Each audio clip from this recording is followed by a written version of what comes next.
Alright, ladies and gentlemen, it's time for another edition of Video Game Reviews, and if you remember, near the end of the first season, I covered Hyrule Warriors Age of Calamity, which of course was based off, which of course was a bit of a spin-off for the, that was based off of Breath of the Wild. Well, now, I've got another Hyrule Warriors game to review for you, and this one's, of course, based off of Tears of the Kingdom. This one, of course, is Hyrule Warriors Age of Imprisonment, which is only available for the Nintendo Switch 2. And it just came out also. It came out on November 6th of 2025. Now, of course, in this game, you can control one of up to 4 characters that's deployed on a given mission, where you have to complete certain objectives while fighting off swarms of enemies. Now, there's different movesets that you can use depending on which character you use. And that consists of combos, which are performed by stringing weak and strong attacks together. And characters also have a personal set of unique attacks, which of course are powerful moves that can only be used again after a recharge time. And then there's different Zonai devices, which diminish a battery when in use, which are also present. And the character's access to what's called a Warrior Special, which is charged by dealing and taking damage that can dish out large amounts of damage across a wide area. Among groups of weak monsters that are easy to dispatch, you of course also face captains and bosses.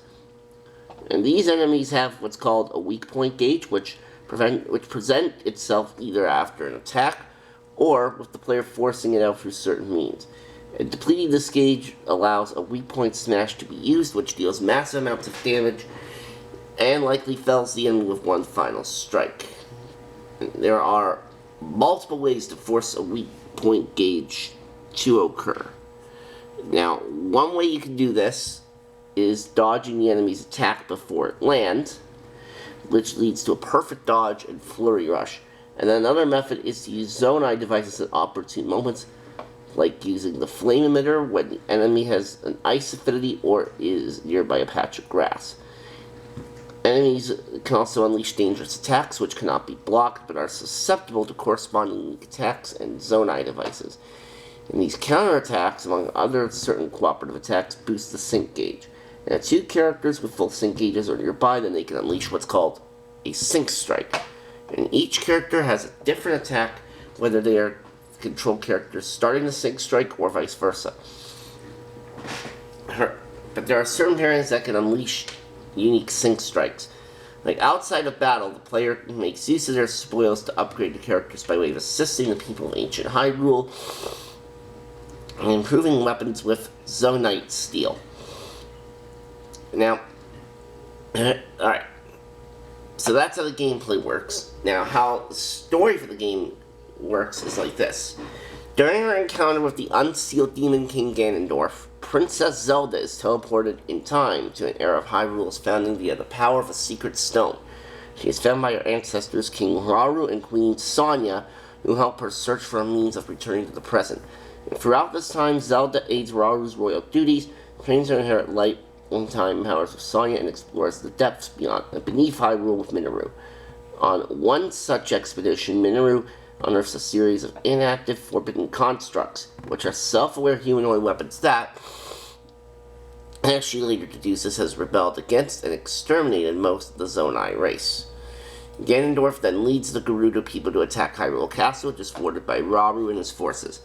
Falsely conceding to Rauru, Ganondorf betrays his subordinate Artie, which is a sympathizer of Hyrule's people, and frames her for the attack. She's then rescued by the Korok wanderer Kalamo and his companion, a forbidden construct facsimile of Link that Kalamo had accidentally activated while exploring the depths. Under Rauru's surveillance, Ganondorf sends a phantom doppelganger of Zelda to activate a second forbidden construct, which then absorbs the phantom and destroys its fellow constructs. Ganondorf allows the rampaging construct to distract Rauru while he kills Sonia and takes her secret stone, thus transforming into the Demon King. He then seizes Hyrule Castle and conjures an army of monsters across Hyrule, including 4 Archfields serving as their commanders. One of the Archfields, Grimgera, is repelled by Kalamo's construct, which allows the safe retreat of Rauru's group. Rauru's forces then rally the leaders of Hyrule's allied tribes against Ganondorf. Rafika, the Rito Elder, Kia, the Zora Queen, Agriston, the Goron Chief, and Artie, who ends up replacing Ganondorf as the Gerudo's leader. The leaders are aided by the Kalamos construct, which instinctively travels the land to battle Ganondorf's monsters and the Under-Forbidden construct. Upon meeting the construct, Zelda then recognizes its power source as a shard of Link's broken Master Sword that had been sent back in time with her and names it the Night Construct. Rauru then inducts the Night Construct and Kalamo to Hyrule's army, and entrusts the tribe leaders with secret stones, appointing the four, Zelda, and Minoru as sages to turn the tide of the war. After defeating the Archfiends and witnessing the Forbidden Construct's devastation of Korok Forest, Rauru and the sages lead a full-scale attack against Ganondorf at Hyrule Castle. They then make a tactical retreat to lure him into the depths of Hyrule Field, where Rauru then sacrifices his life to steal Ganondorf away. Meanwhile, the Night Construct and Kalamo help distract Ganondorf's army on the surface, although the Night and Forbidden Constructs destroy each other along with the Master Sword Shard, which prompts Kalamo to take root as a tree beside his friend's remains to create a new forest.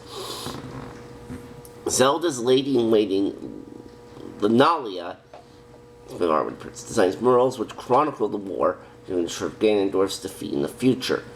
At Minoru's request, however, she reluctantly leaves out the Night Construct and destroys all records of its existence to prevent its technology from being misused, leaving a single piece of its body beside Kalamo's tree form as a memorial. And in a post-credits scene, long after Zelda has transformed into the immortal light dragon way through history, the tree is shown to have grown large, with the construct piece embedded in its trunk. Alright, and that is basically how the story of Age of Imprisonment goes down. So, yeah, now the regular Zelda games, of course, those are usually more open-ended, and there's a lot more you can do. Here in this, like, you're just fighting. Like, you're just fighting enemies. And then, of course, there's also a lot of side quests. Which, like, sometimes it can be a bit tedious to go through, but they're well worth it.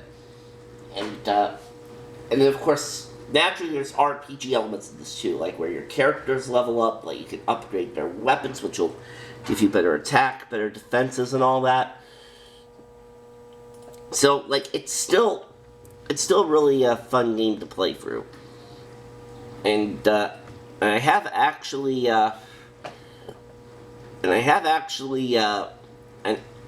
just recently, I actually just beat the game, so I can give a bit of honest thoughts on here. Like the story missions, like, for the most part, the story missions, well, some of them are okay. Some of them, I think, could have used a little work, as well as the side missions. Now, it's great when there's side stuff in a game because that gives you extra things to do, but if I'm being honest, I think they definitely could have toned down with the side missions in this, because in my opinion, I felt there were too many of them.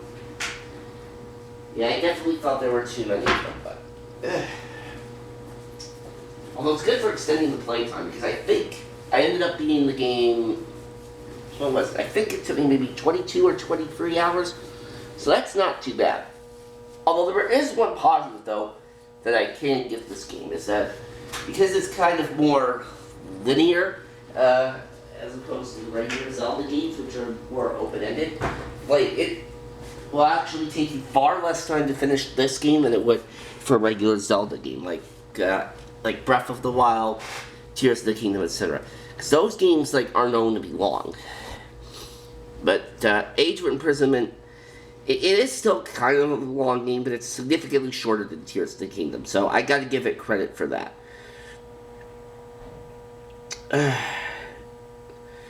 And what else can you say about this? Now, considering I'm not really much of the... Now, of course, I've never really played much of the open-ended Zelda games, but I do like the Hyrule Warriors games. Like, those, I think, are pretty fun. And sometimes it gives you, like, more better perspective as to what the world of Hyrule is kind of like. Like, what kind of other things go on there, like other than the action you see in the main games. And it's kind of funny how this game does not have Link at all.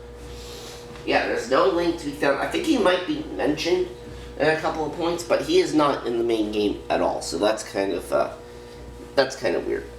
But anyway, I still think it's a fun game. I'm going to give this a 8.1 out of 10. Alright. And I think that's going to do it for this episode of Video Game Reviews. And, I will see you for the next one very soon.